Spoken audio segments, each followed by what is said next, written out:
我记得我每次看到Kai的时候，他都没有穿衣服，外表放荡不羁啊，然后就算他有穿衬衫，他也不想扣扣子啊。第一波销售就卖了至少台币100万，让我觉得天哪，我当初应该跟他收咨询费吧。听旅行故事，离开原本的生活思维，找到自己的生活滋味。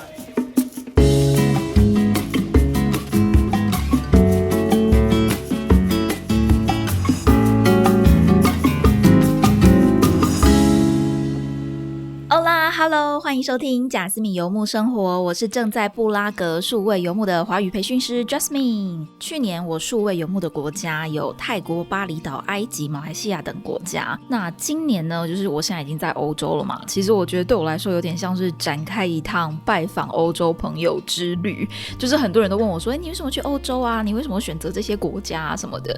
那其实我来布拉格的原因很简单，就只是我当初就想要找一张亚洲飞欧洲相对便宜的机票，在台湾转机，然后飞到布拉格。那时候单趟的费用大概是16000吧，对，16000还是17000而已，所以就觉得好，可以，而且就是在台湾转机，我还可以就是出境玩耍一下。那接下来的欧洲行程，我真的都是一个一个在私讯去年的朋友，就问他们说，你现在在你的家乡吗？然后就是我现在在欧洲了，有没有机会去拜访你啊？这样，所以我觉得还蛮有趣的，就是说我以前的背包旅行好像都是跟着景点走，但是现在的数位游牧旅行，我反而是找一个觉得好像蛮适合工作的地方，或者是说想要去拜访朋友，然后我甚至并没有特别觉得说就是一定要跑到什么景点，那个感觉比较是生活感是比较重的。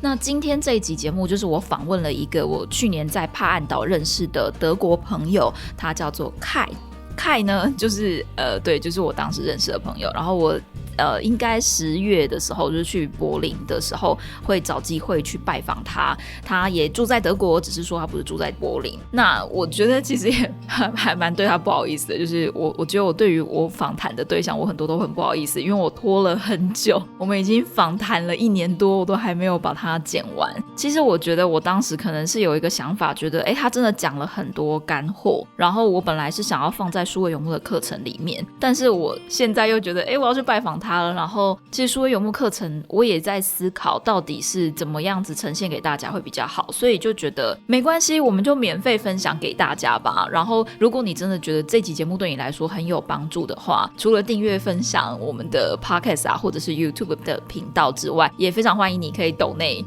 赞助贾思敏在欧洲的旅行。我不喜欢喝咖啡，但是非常欢迎你可以赞助我一杯抹茶拿铁，谢谢你。如果说你喜欢我的频道的话，也非常欢迎你可以订阅我的 Instagram 啊，或者是帮我到 Apple Podcast 上面打星评分。我的 IG 账号是 JasJourney115 JASJOURNEY， 然后是数字的115。我在 Story 会3不5时的分享我的数位游牧生活，欢迎你来看看哦。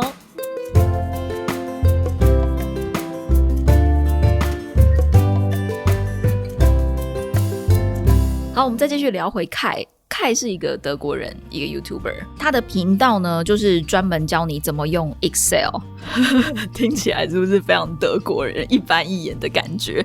他主要的收入来源就是在帮企业或是公司客制化这种 Excel 的表格，那用一个很简单的这样子的工具软体就可以追踪他们公司仓库的进货量，其实是可以少掉很多人力上的资源。我还记得我第一次跟Kai聊天的时候呢，是我们那时候在帕岸岛的一间 coworking space 叫做 Beach Hub， 它就在海边旁边，所以我记得我每次看到Kai的时候，他都没有穿衣服，上衣没穿，他只会穿一条什么海滩裤啊、运动裤这样子，留着一个大胡子，然后留着长头发，感觉很嬉皮的人，好像我们通常刻板印象会觉得他没有在工作，但是Kai是一个非常稳定认真在工作的人。那我记得我刚到帕岸岛的时候就还没有朋友嘛，就跟我现在在布拉格一样，就是刚到的时候就是会还没有朋朋友啊，你就投入工作啊，没有太多的社交活动。可是其实过了1-2个礼拜，你真的会感觉到你有讲话的需求，很想要找人说话。那我记得有一天午餐的时候，就刚好我们都拿着自己的便当，然后坐到那个面海的沙发区。他只是很礼貌的，就是因为他走过来要就是在我旁边附近坐下吃饭，他就还跟我嗨了一声，然后就说hi how are you， 然后我就开始吧，就是说了一大堆我今天怎么样，我今天做了什么事情，就把我所有的心情都告诉他。我觉得他那时候表情有点好笑，可能他没有想到我会给他这么长的一个答案吧。就是其实大部分的西方人在打招呼，他预期你只会说oh good thank you， 或者是说哦今天天气很好，就这样子就带过了。但是我觉得也因为这个机缘，然后我们就开始了解彼此的工作是什么啊，我们在干嘛，然后怎么会在这里啊等等的。那我们刚好都是透过经营自媒体然后当教练，只是说我做的就是华语培训，那他做的就是 Excel 的这个专案服务，然后他是 YouTuber， 我是 Podcaster。 那个时候他还没有线上课程，可是他已经有在想说他想要推出线上课程。那因为我有这个线上课程的经验，我就是也分享了很多给他。然后我觉得他这也很德国人就德国人就马上觉得说天哪，这个朋友有利用之徒嘛。反正他就是后来就是又在约我吃饭，其实就是他想要多聊一点就是关于线上课程的部分。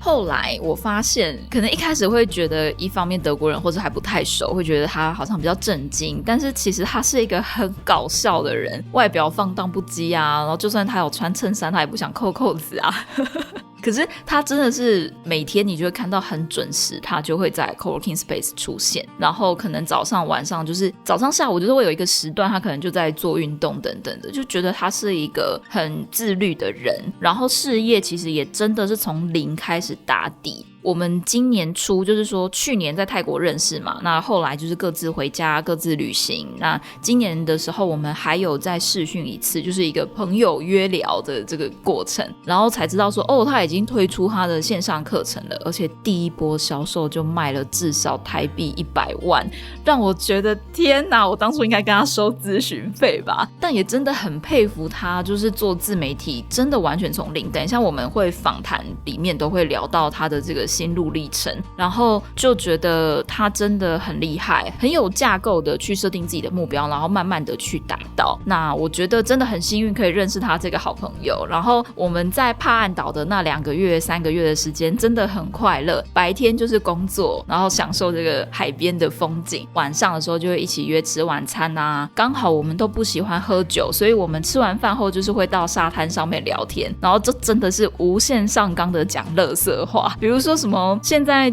很冷啊，风雨很大，然后因为我没有住在 Beach Hub 的 Coworking， 我住在附近的一个海边，那他们就会开玩笑说Jasmine 你等一下就是可以就是这样顺着这个海流游回去你的房间等等，反正就是会讲一些很543的话，大家现在可能有点听不懂，但是我们在那个当下他们就是会开这种很无聊的玩笑。那我以前都不知道该怎么接，我后来就知道你遇到这种垃圾话，你就要再把那个玩笑开下去，然后好笑的事情弄得越来越夸张越好。这就是一个西方人我觉得非常无聊的社交文化，没有什么太厉害的地方，但是就是很好笑。除了垃圾话之外，我们也会一起去浮潜。有一次我们看到一个超大的水母，很漂亮，是粉红色透明的，然后我那时候其实有点鏘，我是觉得干好漂亮，我们就一直跟着它一直跟着它，后来才知道说其实水母有点危险，大家如果下次看到水母不要靠这么近。然后Kai还有一个很酷的地方，就是他以前是玩团的摇滚主唱，所以就是我们有时候在沙滩上有一次聊到这个，就是才知道说哇靠，他以前是唱重金属摇滚的，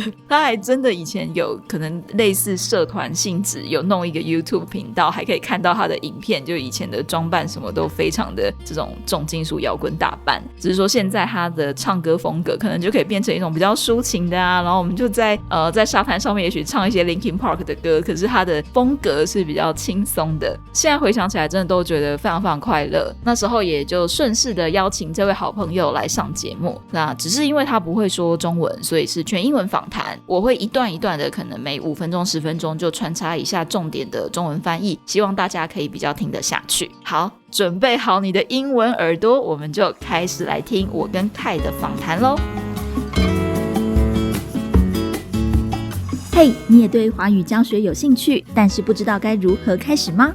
贾思敏现在提供华语老师的免费咨询服务，如果你也想透过教华语展开数位游牧的生活，欢迎你填写咨询表单，表单的连结就放在描述栏位哦。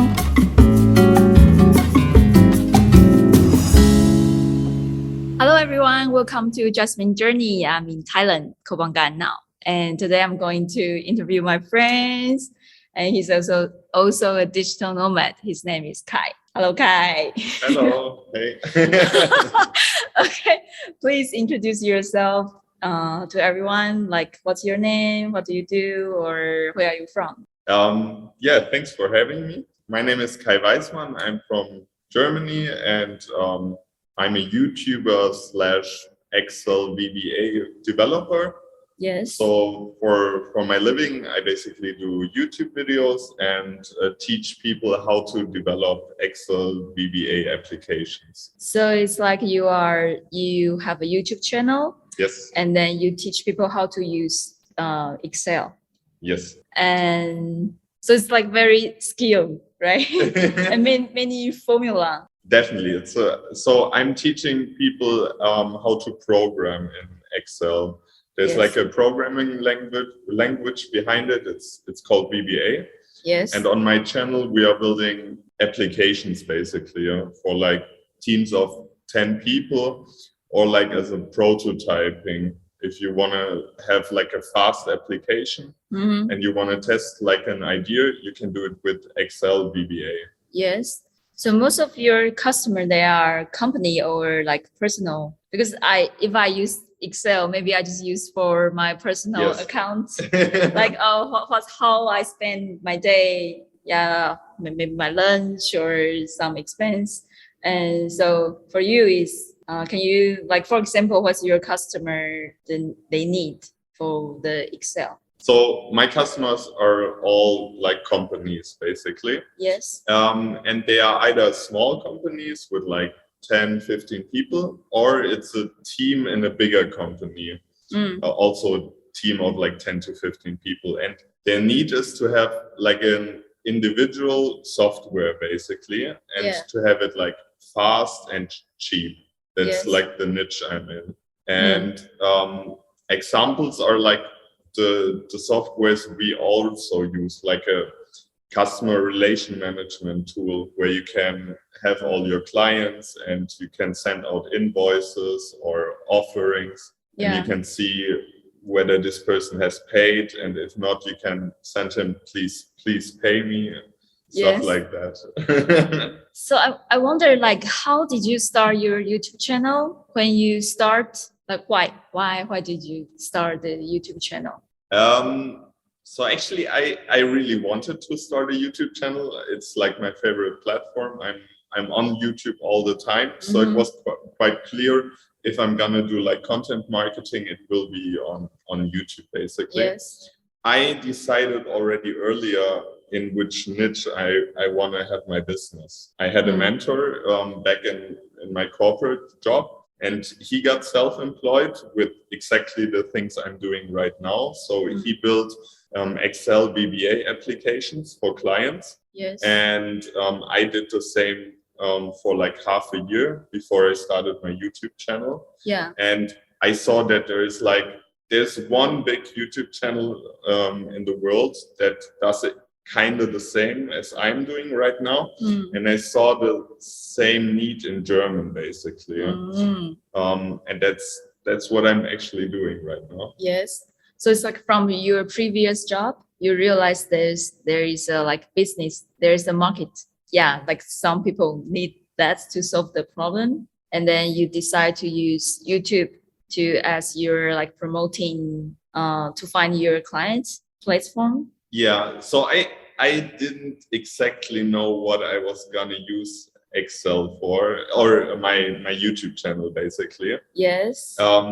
I just had this idea, I want to be on YouTube, and I think it will be beneficial for me, but I didn't know exactly why I was going to do it. But it turns out right now I get all of my clients basically through YouTube. So I'm offering a one-on-one coaching that lasts for 3 months, where I teach a person how to use Excel VBA, and I get all clients from YouTube right now. Yeah. In the future, I also want to offer some online products and hopefully promote them via a mailing list. And I get all the people on my mailing list through YouTube, basically. Yes. So you're just like, oh, I want to do this, but I don't know how to make money from here. But let's do it first. Yeah. Basically, it was like that. So I had the rough idea people are making money with that, but I didn't know how to do it in the beginning. So there was kind of a strong belief that it's possible. Yeah. And I heard over and over again from podcasts and other YouTube channels I was listening to that first you grow your audience before you do anything else. And that's what I believed in, basically. So that was the first thing I did after offering one-on-one coaching. 刚刚简单请Kai介绍了他现在做的事情，他就是一个 Excel programmer， 好，就是帮公司端来制作这些 Excel 的表格啊。然后他发现到这个市场需求的时候呢，当时并没有太多的自媒体在做这件事情。那其实他也非常感谢他的老板，就是也算是他的启发的人。然后他就这样子决定开始当 YouTuber， 再加上他也非常喜欢 YouTube 的这个频道，就是应该说这个媒介吧，影音串流这个媒介，就是他自己也很喜欢看影片，所以他就决定是直接选择用影音创作、影像创作的方式来当做他的内容。而且他在一开始也有提到，他根本就不知道要怎么用自媒体来赚钱，就是他不知道实际的方法是什么，他只是听说自媒体前途无量，很有机会可以就是赚到钱，然后他就这样子一股傻劲就想要开始做。我觉得真的是非常佩服他，因为我觉得大部分的台湾人或者是我咨询到的朋友们，大家都会在一开始想要做自媒体的时候就想要先去想到变现模式。然后我记得我自己当初也是有想过这件事情，但我就觉得想下去我觉得太复杂了，太难了，我根本就不知道。然后我只知道我很喜欢声音啊，我很喜欢声音工作，我很喜欢 Podcast， 所以我就开始了。那我觉得这一点也蛮有趣的，就是分享给大家。然后我们继续来听跟Kai的访谈。Okay, but I also have a YouTube channel. Like before I start to do podcasts, I have a YouTube channel. I'm thinking, maybe I can be a, traveler YouTuber. So I try, but it's just like stressful and it takes a lot of time to edit the video. And also when I'm go traveling, I have to take photos, take videos and everything. I just feel like I don't enjoy traveling anymore. So I just realized it doesn't work for me. And how, like before, also like when you just upload the first video, second video, and the view is just like 10 or 20.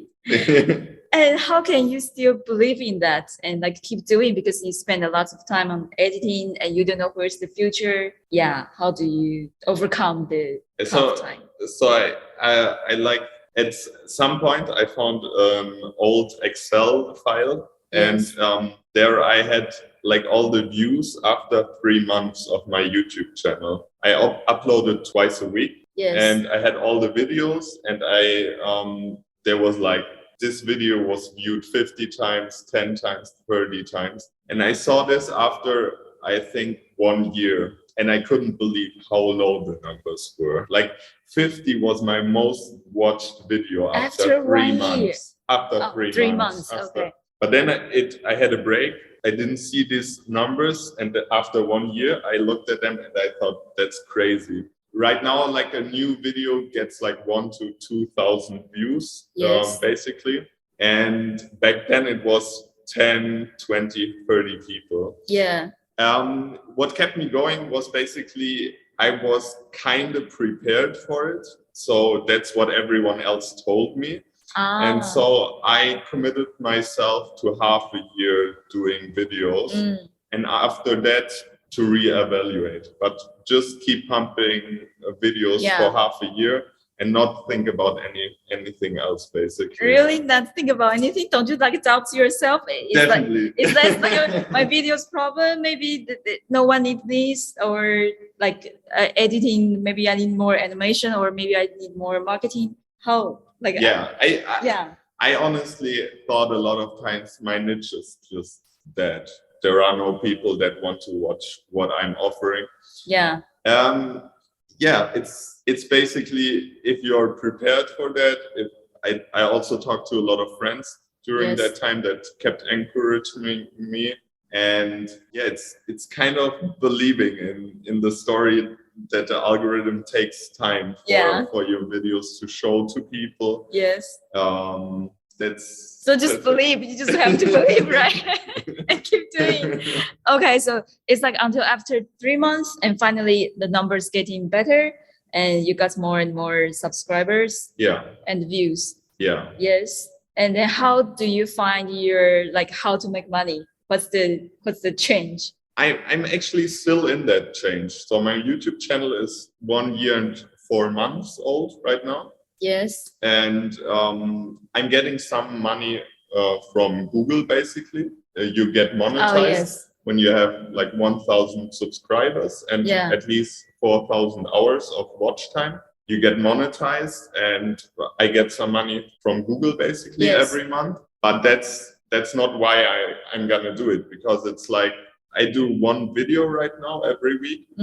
And it takes about a day in the week to do this video. So I had clients before I had a YouTube channel. It just shifted from having to ask other people if they have worked for me. From now, people are coming to me. They send me a mail and they say, "Hey Kai, can we work together?" Oh, so they directly ask you, like they need something, and can you help me about something? Definitely, yeah. Yes. And for a long time, I didn't even have a website for it. So people were like really struggling to find me. But for all of the time, I had more clients basically than I could handle. So there was no incentive for me to really structure the way.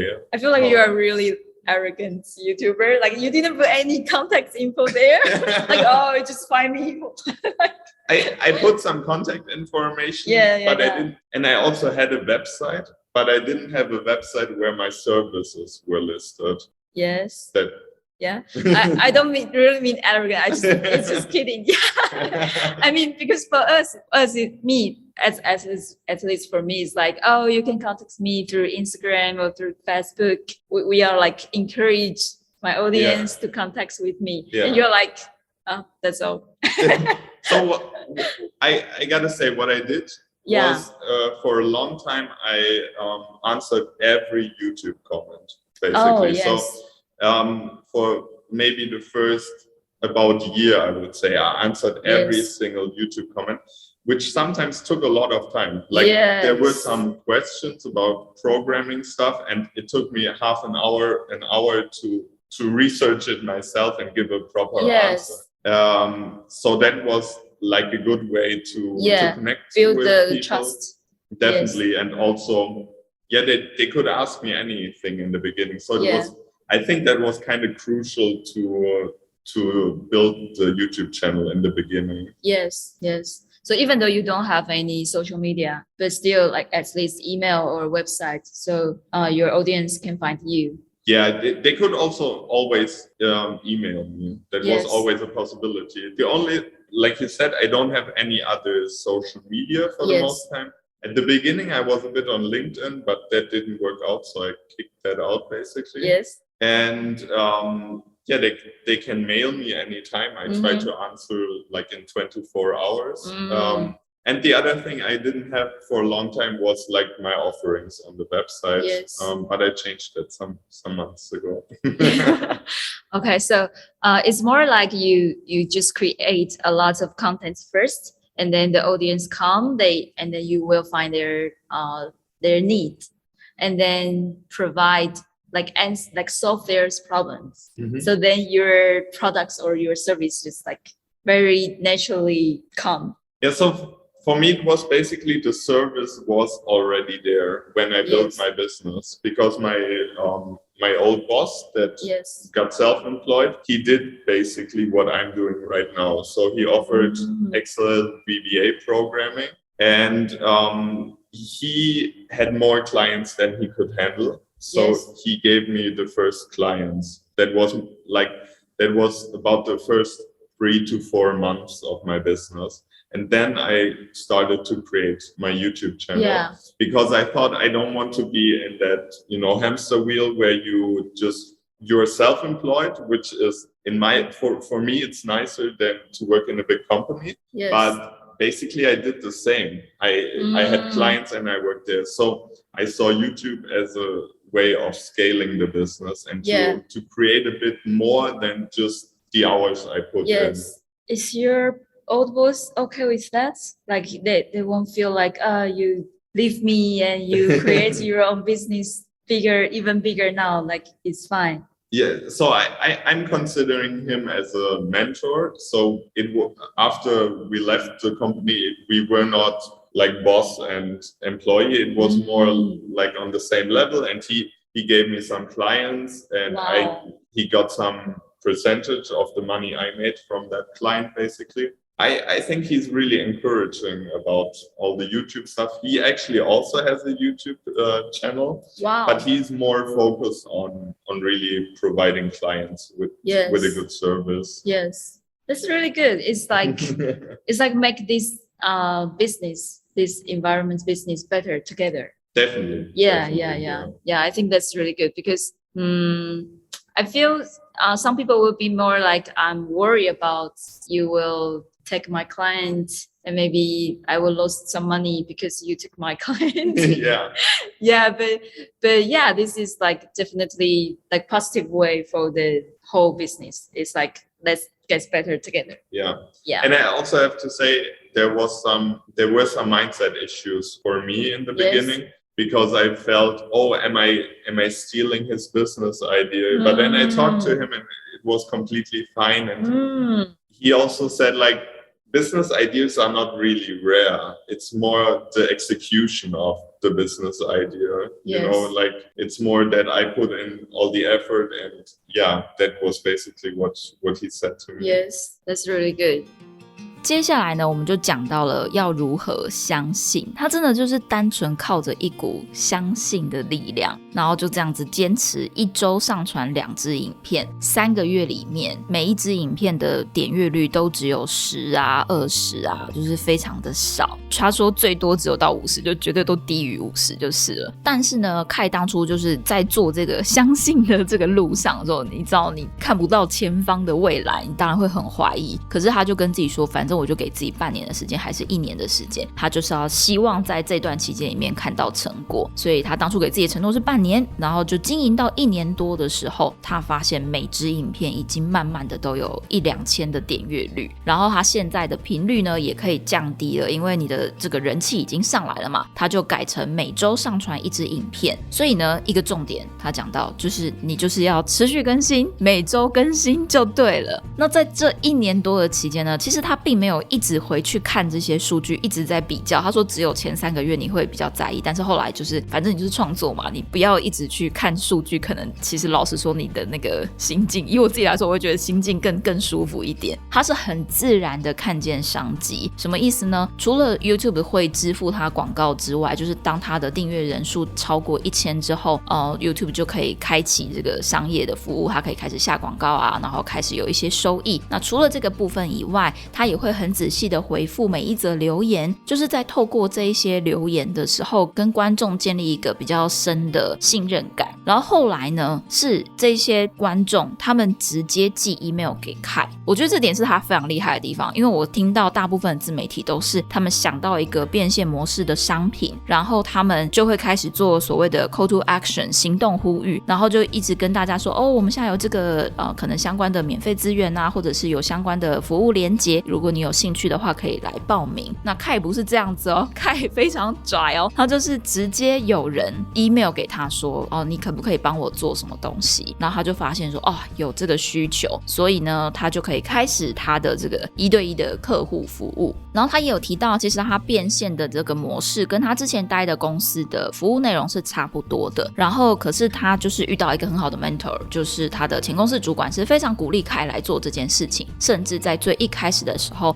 还是会先转接一些客户给Kai。我觉得这也是非常非常让我敬佩的地方，因为毕竟你是离开，然后自己又另起炉灶，然后我觉得如果前东家可以也很开心看到你一起为这个事业打拼，然后甚至还给你一些资源的话，这真的是非常不容易耶，有很大很大的宽宏的心。然后我觉得很多事情其实大家都可以往这个方向去想，就是像我自己是华语老师，然后我也在培训华语老师，那曾经就有人问过我说，你会不会担心你的学生跟你抢学生？我真的没有想过这个问题，然后他问到我这个问题的时候，我就蛮自然的去想到说，我的教出来的老师们他不会去抢我的学生，那反而是当我觉得我收到一个新的学生然后不太适合我的时候，我可以把它转介给我的学员们，或者是相对的，我的学员们如果收到一个学生觉得他们现在因为是上班族然后 cover 不过来时间，他们要转介给我也都有可能。所以我们其实都是老师，可是每一个老师都有你适合的领域或是适合的学生，那我们之间有了这个认识跟连结，我们是可以互相引介学生的，而不是一个互相竞争的状态。我觉得这是一个在当自由工作者的时候一个蛮重要的心态。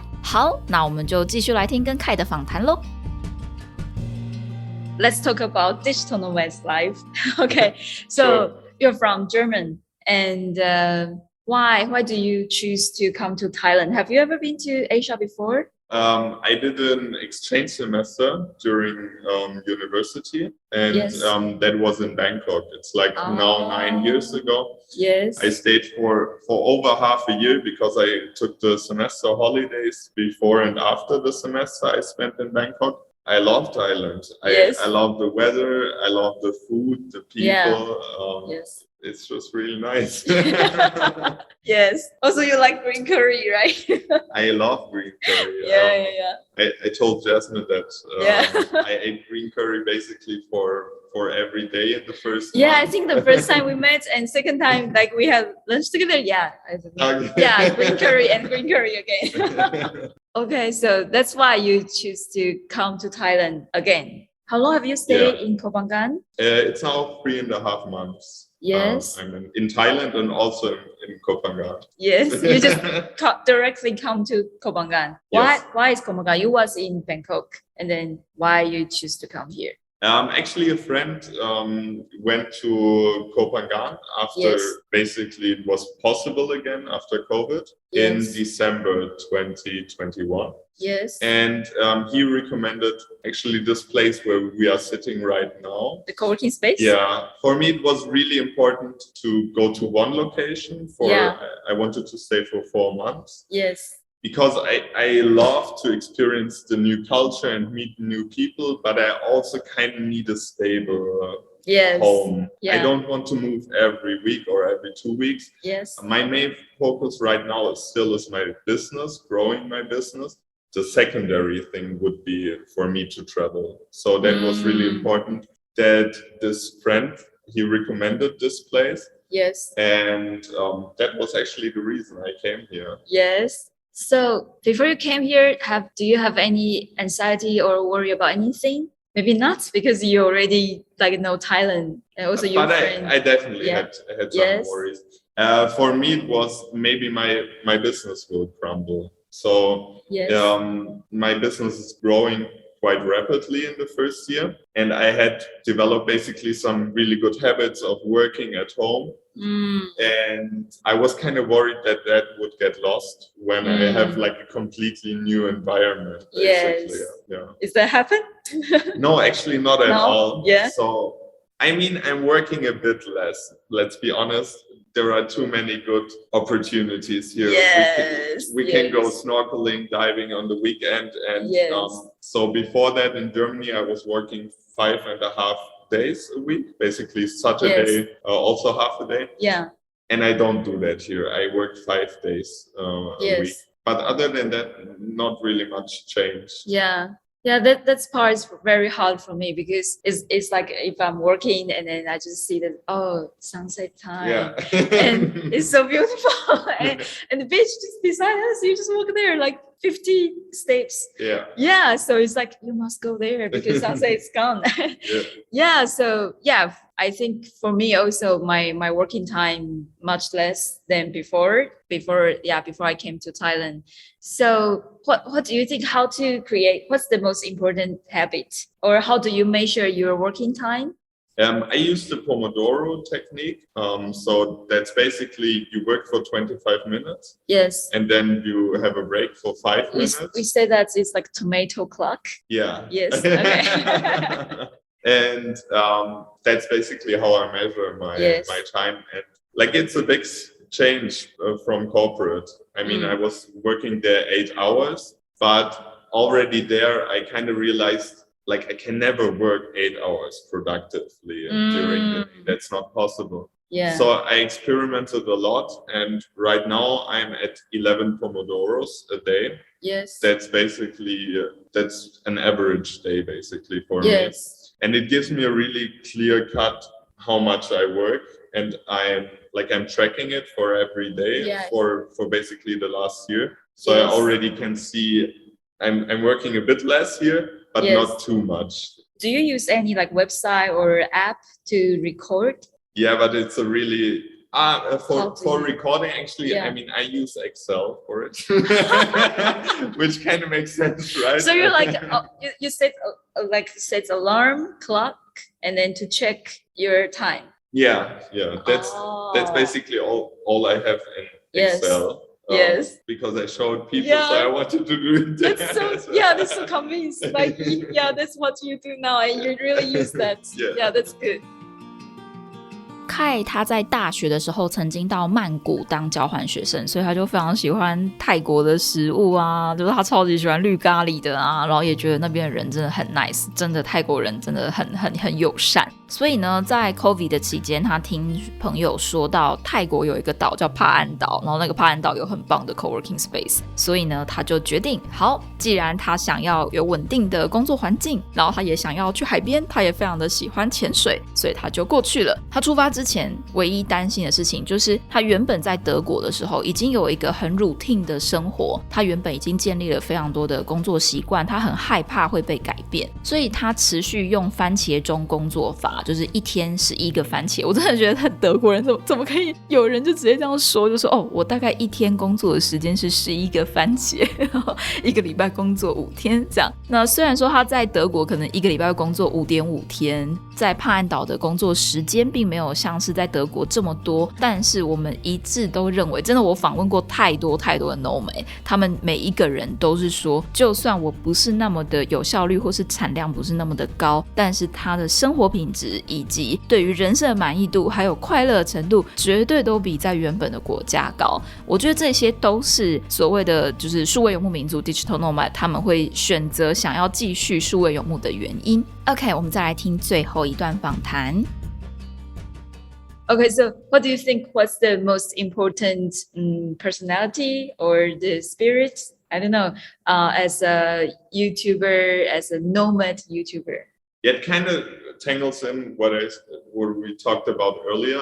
For me, it were the strict habits I had developed earlier, and I could do them also here. That gave me like a quick entry to work from here. So I do like a lot of stuff in the morning for myself, and I basically also do that here. I do like journaling, take a walk at the beach, do some sport, and like listen to podcasts, to business podcasts. That for me, that's the most important thing, because when I do all of this, then like starting to work and working for 11 Pomodoros a day is like, that's just the natural next step for me, basically. Yeah. Are you a disciplined people all the time, like in your life? It changed so much since I have my own company. So before that, I would not really say that I'm disciplined. Like in university, I was so bad. I wasn't attending lectures and stuff like that. But since I have my own company, it's like I want this to succeed, and Yes. There's also a bit more pressure on me. Yes. Like I know basically everyone knows about my company, and they would know if I'm failing. So for the last 1.5 years since I'm self-employed, Yes. I would say I'm Yes. kind of disciplined during that time. Yeah, I totally understand. Yeah, I think I'm still on the way, like trying to find my way, my morning ceremony or before sleeping ceremony, the three things, or maybe just at least one thing, habit to build. And How long are you self-employed? 2 years, 2 years. like after COVID. Okay. Yeah. I mean, since COVID start. No, not COVID. Since COVID start. Yeah, from 2020. Okay. Yes. Nice. Yeah. For me, it's very hard because I think I'm not a disciplined person. Okay. Like not at all.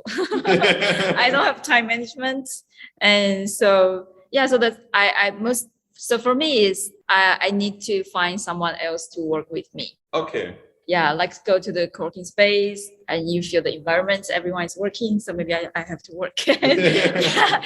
Or even I will ask a friend to, like, maybe every week, and we will check our goal. Yeah. Every week. Nice. Yeah, and we will talk about our the biggest successful in this week, or our struggle with something, and we can discuss. Yeah, it's like every week, and then I can make sure every week I did something. Do you do Yeah. it right now with the friends? Yes. Oh, that's really Yeah, nice. and that's how my website's built, Okay, yeah. and also that's how my online course renew. Yeah, I really need that. I need friends to go with me. Yeah. So last question, because you are your own boss, and basically we just find our clients, our students on our own. But have you ever worried about like how about next month? Like this month I got 5 students. How about, or 5 clients? How about next month? I mean, you kind of worry all the time. Yes. Because there's no guarantee that I will get my next client, basically. Yes. But as the longer my business is growing, the Yes. more confident I get that I Yeah. don't know where the people are coming from. Yes. But I mean, YouTube, obviously, but Yeah. I don't know how they find me, but Yes. they find me. They find me every day, basically. Mm. So I would say I'm always worried, but not too much. Yeah. Something that really helped me, I have quite some savings from my corporate time, basically. Yes. So for me, it was like, I can see how the first 2 years are going. And Yes. if then it doesn't work out, I will go back into my corporate job, basically. So you set a deadline. Yeah, for 2 years for some goals, like some income goals. Yes. And that just gives a lot of security, in my opinion, Yes. because, and also it uppers my negotiation position with clients. Mhm. So if the client is like, it's not really a good fit, or they want to do something else, then what is my main thing? Mhm. I said, no, I'm not going to do that from the beginning, basically, because I knew I don't have to work with them. Yeah. It was kind of a privilege, I think. I really like that. Yes. Yeah, that's really important. I think it's like you worry all the time, but you also build your confidence all the time. Yes. At the same time together. Okay. That's so true. Yes. If there's any audience they want to maybe to know more about your channel or about your service, how can they find you? So I have a German website. So Yes. I don't know. Yeah, I have a student and she can speak German. Okay, Yeah, she's in nice. German now, actually. Yes. So my website is bbatrainer.de. So Yes. that's, I will put in that's the best. description. Perfect. Yeah. Anything else you want to share? No, not yet. Yeah. Thanks for the invitation. Thanks for coming. Yeah. Thank you.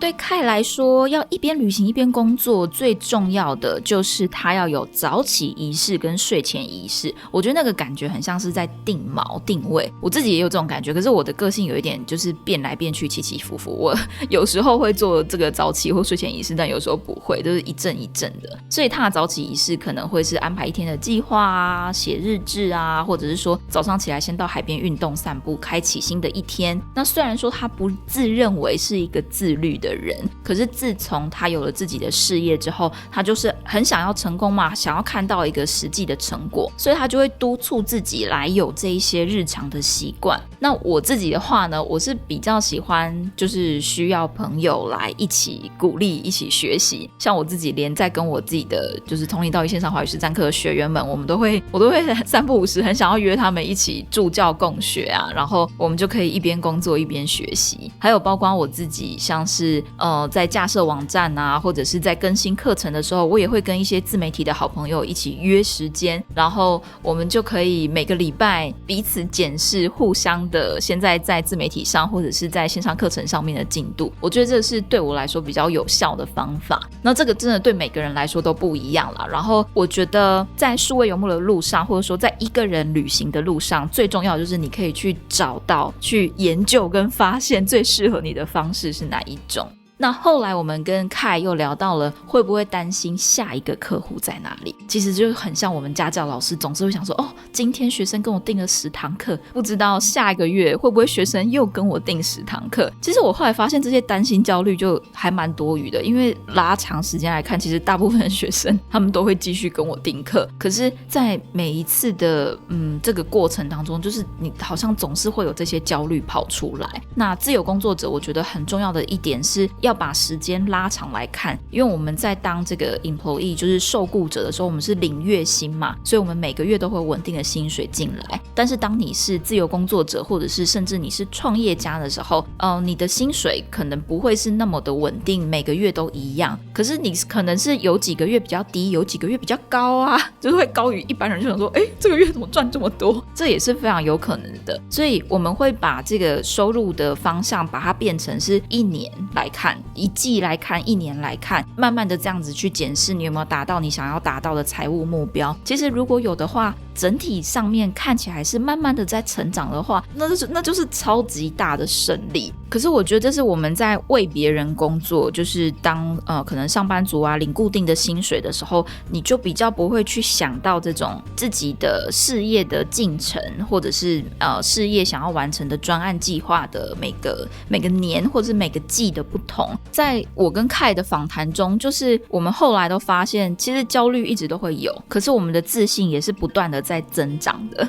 所以我们后来就是下了一个结论，其实我们的焦虑跟自信好像是同时进行的。然后在你再继续坚持下去做更久之后，你就会慢慢的看到你的焦虑真的是越来越减少，然后对自己的自信也慢慢的增加，就慢慢的拉出来这个不一样的差距。真的这就是自由工作者最大的学习吧。OK， 最后Kai的服务就是完全是德文的，可是如果说你对他有兴趣，或是你刚好会德文想要了解的话，他的网站名称是 VBA Trainer。 那如果说你看到一个就是在 YouTube 上面有一个大胡子长头发外国人在教 Excel 的话，就是Kai了啦。我也会把他的这个网站介绍放在描述栏位，如果说你对他有兴趣的话，都可以去看看哦。好的，我们今天的故事访谈就说到这里，不知道你喜不喜欢今天的节目内容呢？如果你喜欢的话，非常欢迎你，邀请你帮我们到 Apple Podcast 上面打星评分，让更多人知道这个节目。那也非常欢迎你可以 follow 我的 Instagram， 只要搜寻贾思敏，甲乙丙丁戊的甲，